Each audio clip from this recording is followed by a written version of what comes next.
अज्ञात वाहनाच्या धडकेत वृद्धाचा मृत्यू. मिरज कृष्णा घाटावरील घटना. अज्ञात वाहन चालकाविरुद्ध गुन्हा दाखल.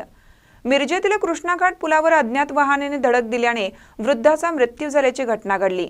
याबाबत पोलिसात फिर्याद देण्यात आली असून महात्मा गांधी चौक पोलिसांनी अज्ञात वाहन चालकाविरुद्ध गुन्हा दाखल केलाय. रात्री 8:15 वाजण्याच्या सुमारास कृष्णा घाट पुलावर ही घटना घडली.